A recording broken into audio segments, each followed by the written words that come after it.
Salut les gars, bienvenue sur musculationprisemasse.com. Mon nom est Charles. Étienne. Et musculationprisemasse.com, c'est une chaîne du matin qui vous donne des vidéos quotidiennes sur comment mieux vous entraîner et comment mieux vous entraîner.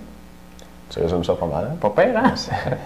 Il paraît qu'il faut répéter le message. Oui, il faut répéter pour que ça rentre dans la tête. Vous allez mieux vous entraîner. Ouais. Et on répond à des questions de musculation comme celle de Jonathan aujourd'hui. Jonathan qui est membre avec nous et qui nous pose une excellente question. Et je vais vous lire ce que Jonathan nous a écrit. Donc, Jonathan, 20 ans, plus d'un an d'expérience en musculation, 5 et 9, 140 livres et pourcentage de gras qu'il nous dit très bas. Okay? 5 et 9, 140, on s'imagine qu'il n'y a pas beaucoup de gras là-dessus. Non, pas beaucoup de gras là-dessus. Ouais. Tu nous dis, Jonathan, salut les gars, mon nom est Jonathan, 20 ans, bon, on répète toutes les mensurations. Je ne connais pas le pourcentage de gras. Je m'entraîne avec vous depuis plus d'un an et j'ai de très bons résultats. De plus, je me suis procuré la diète testo. Cool, Jonathan. Cool. Ouais. Ma question est à propos de la créatine. J'ai regardé plusieurs de vos vidéos à propos de la créatine qui m'ont beaucoup renseigné, mais encore quelques questions restent sans réponse. OK, j'ai hâte d'entendre ça. Premièrement, je voudrais savoir si la prise de créatine peut me rendre moins cote, car mon but est de grossir tout en restant cote. OK? Je voudrais aussi savoir si la prise de créatine peut avoir un impact sur mes performances dans les autres sports, car je fais environ 10 heures de sport par semaine, sans compter l'entraînement en musculation. Et pour finir, j'aimerais savoir le dosage parfait de créatine sur mon poids, quand, comment et combien de temps la prendre. Car pour commencer, j'aimerais seulement faire un petit cycle de créatine. Merci à l'avance et continuez votre beau travail qui en aide plus d'un. Bien, merci beaucoup, Jonathan. Puis tu me fais sourire avec ton petit cycle de créatine parce que ça sonne un peu comme un petit cycle de stéroïdes. Puis il faut faire attention, là, mais la créatine, c'est pas vraiment dangereux pour la santé. Je suis bien d'accord. Bon. Il y a pas mal de stock là-dedans. Moi, je propose qu'on en garde pour les membres. OK. Regarde, on va garder la partie sur la créatine, là, combien, quand, comment, quelle quantité. OK. Puis on va répondre au début. Est-ce que prendre la créatine, ça va te faire avoir l'air moins cote? Question intéressante. Ben, moi, je peux répondre à ça assez rapidement. Là. Réponds à ça. Tu vas avoir l'air moins cote un peu, tout simplement parce que tes muscles vont se gonfler un petit peu d'eau. Donc, lorsque tu prends de la créatine va stocker dans le muscle. La créatine est un substrat énergétique qui permet de donner de l'énergie à ton muscle. Donc, si vous voulez tout savoir, là, il y a de l'ATP dans vos muscles et dans le fond, il y a un phosphate là, qui est l'ATP. Le P, c'est un phosphate. Et la première action, là, lorsque vous faites votre première répétition bench press, c'est l'ATP qui est déjà dans votre muscle qui va libérer un phosphate, le donner pour la réaction de cascade qui va faire en sorte de faire une contraction musculaire. Et tout de suite après, une fois que les ATP qui étaient déjà là sont finis, bien, à ce moment-là, pour refaire de l'ATP, ça va être la créatine phosphate qui va donner son phosphate à l'ATP pour faire les prochaines répétitions sur votre bench press ou n'importe quel exercice ou un sprint. Et à ce moment-là, si vous avez des réserves trop petites de créatine, mais ça va limiter l'apport de la créatine pour donner de l'énergie à votre muscle. Tandis que si vous avez une grande quantité de créatine, donc vous avez fait vos réserves au complet de tout ce que vous pouviez avoir dans votre corps, à ce moment-là, bien, vous allez probablement être en mesure de faire 1 ou 2 répétitions supplémentaires sur vos exercices. Donc, c'est intéressant à ce niveau-là, la créatine. Et de plus est, la créatine se stocke dans vos muscles avec de l'eau. Donc, vous avez un appel d'eau à cet endroit-là. Une fois que vous avez fait un cycle vraiment intense, pour remplir vos réserves de créatine, mais ça va stocker cette créatine-là avec de l'eau, donc vous allez avoir plus d'eau et être plus pesant sur la balance et avoir les muscles d'une apparence un petit peu plus gonflés. Ce n'est pas une mauvaise chose parce que c'est comme du nouveau muscle gratuit et n'allez pas penser qu'auparavant, il n'y avait aucun eau dans vos muscles. Donc, je me souviens plus du pourcentage exact, c'est 80 d'eau dans vos muscles. Donc, même s'il y en avait 82 maintenant, ça ne fait pas une si grosse différence et ça fait en sorte que vous avez des plus gros muscles et qui sont plus forts. Puis toi, mettons, les gens qui se sont mis à prendre la créatine, tu as vu, c'est à l'œil où ils disaient eux-mêmes qu'ils avaient l'impression d'être moins cote parce que je me dis, il me semble, s'il y a plus d'eau dans le muscle est plus gros. Je peux avoir l'air aussi cote si j'ai pas beaucoup de gras, non?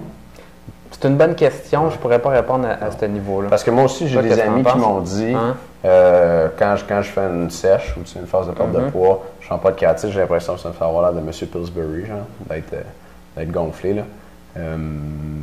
Sauf que le raisonnement théorique, si on veut, c'est que si l'eau est dans le muscle, le muscle est plus gros, tu as autant de gras par-dessus, tu devrais être aussi cote, mais On entend beaucoup ça sur le terrain, puis j'ai l'impression qu'il s'est fondé quand même. C'est juste que je sais pas pourquoi. Non, je sais pas pourquoi non plus.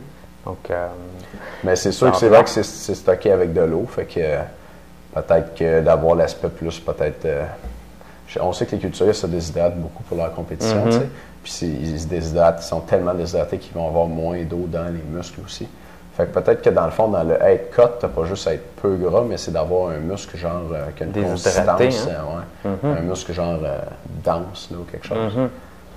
Donc, écoute, la réponse, c'est probablement que ça peut te faire avoir l'air moins cut, mais on sait pas vraiment pourquoi, Jonathan.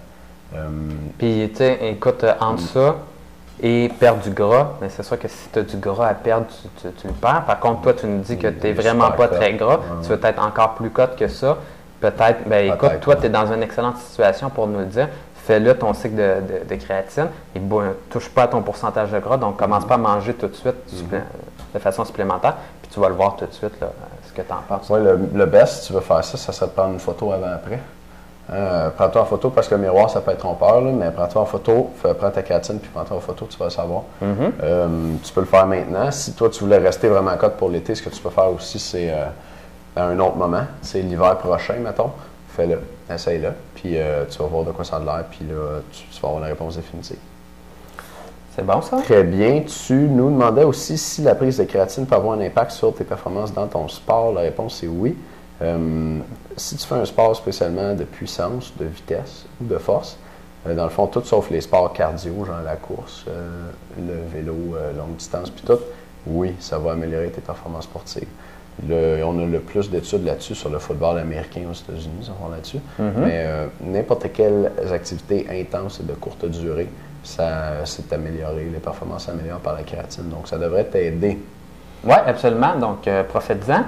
Yeah. Puis, ça coûte pas si cher que ça, parce que dans le pot, souvent, là, ça coûte des peanuts, parce qu'une fois que tu as le pot comme ça, tu n'as pas besoin d'en prendre tant que ça. On va le dire dans la section, dans la vidéo pour les membres, la quantité exacte.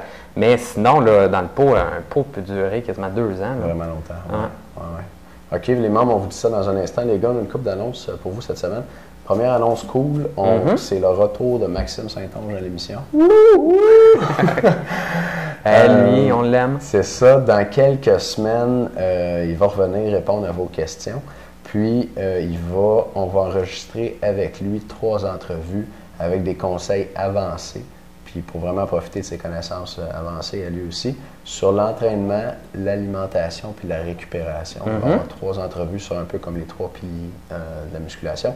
Puis cette semaine, on va vous demander dans un sondage qu'est-ce que vous voulez savoir là-dessus. C'est-tu pas beau? Fait qu'on va poser vos questions à Max pendant ces entrevues-là.